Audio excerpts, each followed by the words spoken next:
It worked that time. Now that makes that little flash in the pan, and that goes into the barrel. There's a hole there, and the bullet goes out that way. Good morning. It's good to see all you here this morning. So why did they have a mountain man?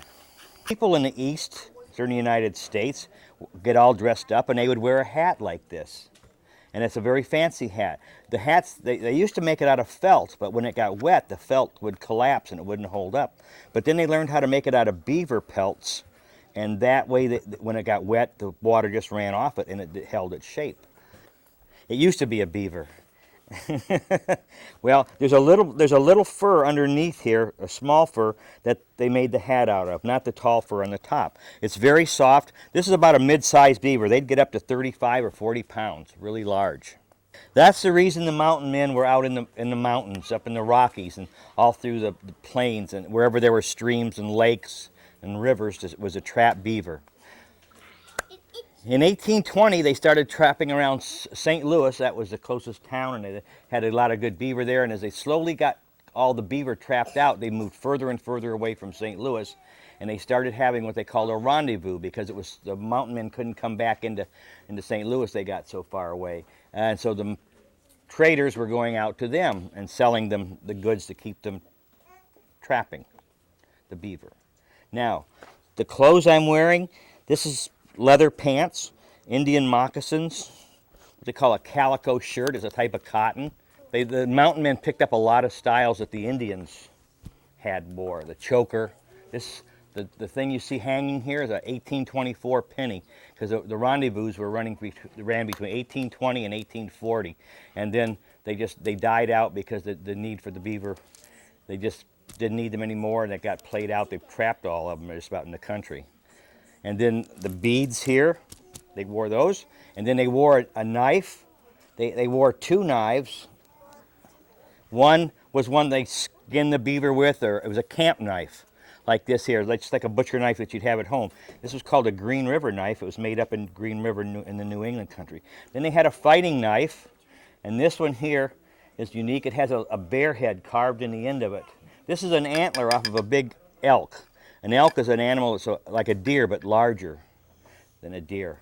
And so they have bigger elks.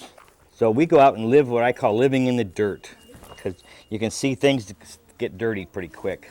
This is an antelope dress. It's made out of antelope. This started out as a blanket called a Hudson Bay blanket. And it was made into a coat like this, which has the name, it's called a capote. This is very warm in the winter, and it also makes a good raincoat. And then the fur on here, my wife put on there for me as a birthday present. These are Wolverine front legs. So when you wrap it around, you don't get the wool rubbing on your neck, and it keeps the wind from blowing down your neck. It also has a hat, if you need one. It's a hood that comes over, and you tie it around your neck, and you stay really warm in it. And on the coat here, you can see these black marks on there. The blankets were called point blankets because these points were actually like a price tag. This is a 3.5 point blanket, so it'd take about almost 4 beaver pelts to buy this. They ran from 2 points all the way up to 10, and the more points, the heavier the wool was and the larger the blanket was. That's how the Hudson Bay Company marked it. This started out as a wolverine. You can see the 4 legs and the tail and the face. The mountain men called this thing a skunk bear because of the light coloring on the back here, like a skunk's. And then they had very long claws. This is a small one. And I sometimes stick myself with this when I'm wearing it. They're really sharp. And there aren't many wolverines left in the continental United States.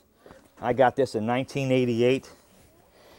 And I saw the guy that made it's out of Fort Collins, Colorado, and he said to me about 2 years later when I ran across him at another rendezvous, he says, I can't even afford to buy a wolverine for myself to make a hat out of it.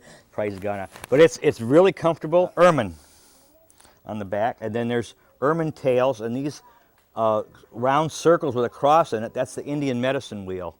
That's their religious symbol that they've had for hundreds of years. In the wintertime, the Indians didn't wear moccasins this small. They wore One's made out of buffalo with a fur to the inside. It's buffalo, that fur. See that? And then they would just close it up and tie it up, and that way the snow couldn't get in their shoes, and they could walk around with these and keep warm. We don't have flashlights up there. We have to live by candle lanterns and candles of such. And this is a lantern that I use. There's a candle holder in there. Just like that. You'd be surprised how much light that throws. I make my own candles, and this is a candle mold that's patterned after a candle mold from the 1700s, around our Revolutionary War time. And this, we'll make 6 candles at a time. And it's something I do in the evening when I don't want to, there's nothing on TV to watch. It gets boring, and I'll make a couple dozen candles. I sell some of them at Rendezvous. You put the wicks through these little holes into there, and then pour your wax in here, and you make 6 candles. This here is what you'd call a war shirt. This is a Cheyenne style, and that's real hair hanging from there. Some young lady sold me their ponytails. And so I've got like real scalps on the sleeves and such. Some people get married up there, and we have some celebrations, and it's so we have something to dress up in. These beads, the blue ones, originally came over with Columbus in the 1492. They came in a 12-inch long bar, and then Spain started making them in South America when they built a factory down there. These are from the 1600s, the blue here. The black ones you see here are from Lewis and Clark. They're called Lewis and Clark beads. And then the red ones we call white hearts because the center has a white center to it. So it's called these are from the 1840s, these red ones. So I try to buy things that were of that time period. They have a frying pan, and when they needed a handle, they just cut a piece of wood off a tree and stuck it in there. And they had a handle, and they could fry up some meat that they shot, you know, some deer or buffalo or elk, and have a meal that way. Or they had what they called this a corn boiler.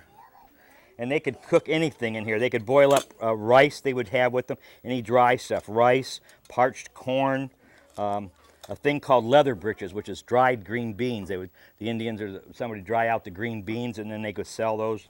They could make their coffee in here. They could make tea in here. They got chocolate that came up out of Raton, New Mexico. The Mexicans trading up here. And it's the exact same package of chocolate that you're buying in the store now was sold back in that time period. If you're interested in having a cup of coffee, these are green coffee beans. They did not know how to preserve coffee beans at that time period. It wasn't until the Civil War time that they learned how to spray egg white on them to preserve their, because when you roast them, they get the oil starts coming out, and then that would spoil on the beans. So you had to roast your coffee beans every time you wanted to make coffee. So you got a fire started, you got your frying pan, you put some beans in here. About 20 minutes later, you got them roasted, and then you let them cool off, and then crush them up with a bag or a rag to wrap them up in, and hit them with your tomahawk, and then put it into boiling water, and in an hour and a half, you got a cup of coffee. Things took time in those days. It wasn't the hustle bustle, I want a cup of coffee in 5 minutes, or walk in the coffee shop and get it right away. No, it took time. The first knowledge of a teepee being seen on the plains was a Spanish writing in the 1600s, where they said they saw conical tents out on the plains, and that's the first word there is of the teepee being used to live in. Some of these things up here I use in my teepee. These are called parfleches. It's the type of leather they're made out of. It's rawhide, really, and so because everything has to get up off the floor because that's their living space. It's a brilliant idea, the teepee. I mean, to have a fire inside a tent, you know, and you're not without burning up the tent. Then the canvas came, and they could build. I've been in a 26-foot teepee, the largest one. But then I saw they put 2 teepees up about 20 feet apart, and then they ran a pole across there and put a sheet of canvas over that. And I mean, it's a huge camp. I've seen that a couple of times up in Montana. You just have your wood and some foodstuffs on the floor, and everything else gets thrown tied up to the rope that goes around there. And so this is very sturdy. You could have two of these, and they could become saddlebags. They could put foodstuffs in here, combs and mirrors and sewing equipment go in here, but it's really neat. They also had buffalo bags of all different sizes to go in there. This again is made out of buffalo. Now their leather, it may sound bad, but they had brain tanned leather. They used the brains of the animal to tan the hides. It broke down the leather to where it became very soft. It almost feels like cloth because you've got to take the hide, scrape it down, and then mix the brains with water, put that on there for a day or so, wash that off, and then break it down over a sharp rock or a tree stump, and then smoke it. You put it over a very smoky fire, and that's what seals it from the water, the smoke. This is a buffalo hide here. This end is the tail, buffalo's tail. See that? And it's about 7 feet long and about 6.5 feet wide. And that's a good sized buffalo. When I first got this at home, I opened that box up and my wife said, take that to the garage. The smoke aroma was so strong that she didn't appreciate it. You can still smell it. It's still, because this has been done just like the Indians did it, stretched out. There's the slits on the side where it was pegged to the ground and scraped, and then the brain tanning and process, and then the smoking process. It's just shaped like a canteen, but it's a gourd. And what they do is they just take a gourd like that, and they'll cut a round hole on it, and they pour hot sand in it and shake it around until they get it all cleaned out inside. And then they'll run some paraffin or something in there, trying to coat the inside. And then this is the rawhide again, making a strap holder for it. My wife doesn't drink out of this anymore. Yes, I do. I don't have a weak stomach up there. It's we have a 5-minute rule. If it hits the dirt, you've got 5 minutes to get it up there. It's a great way to live. I enjoy it. Some of my children enjoyed it. 2 out of 3 didn't, and that's too bad. The oldest one did, and he doesn't have time to do it anymore. He's in the banking business. I mean, it's water, so if it's got a funny little taste, it won't kill you. This is a bow and arrow holder. Whenever you see the Indians in the movies, they're always holding their bow, riding on their horse. They didn't. This holds a bow.